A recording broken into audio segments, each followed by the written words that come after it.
120 AD, the frontier of the Roman Empire, and you are already awake before the sun. Not because someone called you, not because a horn sounded, because something in the dark changed. A shift in the air, a sound beneath the wind, and your body responded before your mind could catch up. That is what you were bred for. You are not a pet. You are not a companion. You are not the kind of dog that sleeps by a fire and gets scraps tossed to it by laughing children. You are a Roman war dog, and your day has already begun. The camp smells like 10,000 men who haven't washed in a week. Smoke, leather, horse dung, iron. The faint sweetness of barley cooking somewhere beyond the tent line. You are chained at the perimeter, not inside the camp, not under shelter, because your job isn't comfort. Your job is to be the first thing that hears trouble coming. You are the alarm system for an army that never fully sleeps. Around you, the other dogs are waking. Most are Molossians, the breed Rome used as the backbone of its war dog program. Think less greyhound, more siege weapon, broad skull, thick neck, a chest like a barrel.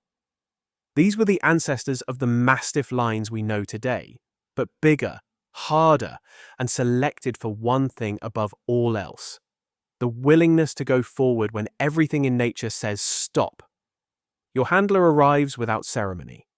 He kneels beside you, checks your collar, thick leather reinforced with iron studs fitted tight enough to protect your throat, and drops a wooden bowl in the dirt.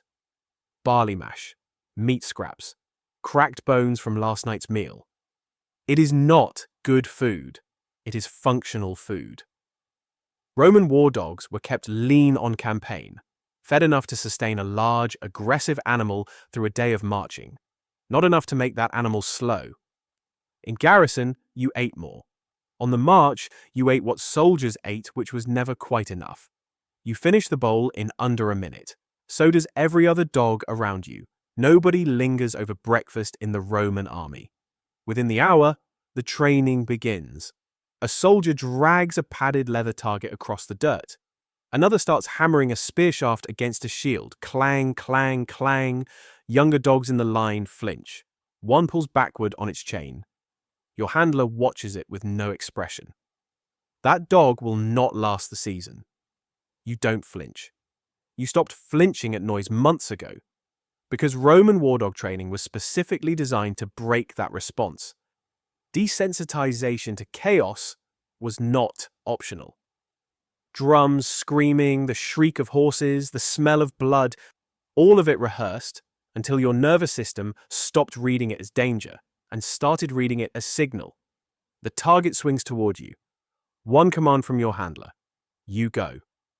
Your jaws close on the padded arm and you pull, not a bite and hold, but a bite and destroy.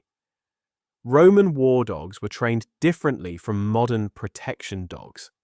The goal wasn't controlled apprehension, the goal was disruption. Break the formation, terrify the horses, take a man off his feet long enough for the infantry behind you to finish it. You practice this until your shoulders ache. Then you practice it again. Rome did not build an empire by doing things halfway. By midday, the legion is moving. Thousands of soldiers in disciplined columns, armor catching the sun, red banners cutting against the sky. The ground shakes with the sound of it. Most modern people have never been near something that large moving in formation. The noise, the smell, the weight of that many bodies all going the same direction. You march alongside your handler near the front. The terrain today is rocky. Your paws find the edges of stones and work around them without thinking. You've been marching for months. Your body knows how to do this now. But the smell ahead is wrong. Not the army smell you've grown used to. Something else. Something that makes the hair along your spine rise without you deciding it should. The scouts have already reported back. The enemy is close. Your handler says nothing. He doesn't need to. His grip on your lead changes, shorter, tighter, and your body reads it immediately. You know what that grip means. The legion deploys in the late afternoon light. Shields lock together. The Roman wall of iron and oak begins moving forward at a measured pace that somehow sounds more terrifying than a charge. Enemy warriors form up across the field, shouting to each other, weapons raised. Then your handler releases the lead. You go forward at full speed with 6 other dogs, ahead of the infantry line, crossing the gap between the two armies faster than a man can sprint. Most enemy soldiers have never faced war dogs before. That is by design.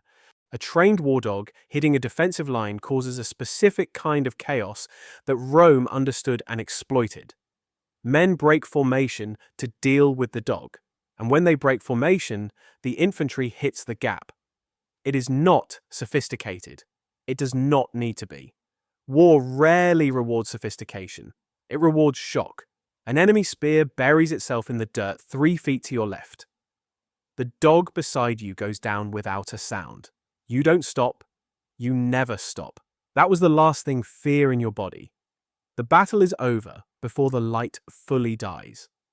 You find your handler at the edge of the camp. He pours water into a bowl and wipes the blood from your coat with a rough piece of cloth. There are no veterinarians. No recovery protocols. An injured war dog either heals on its own or it doesn't.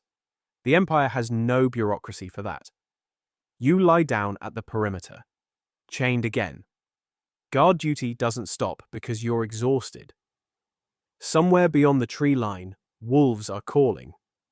You lift your head and listen, ears forward, and then let it go. Just wolves.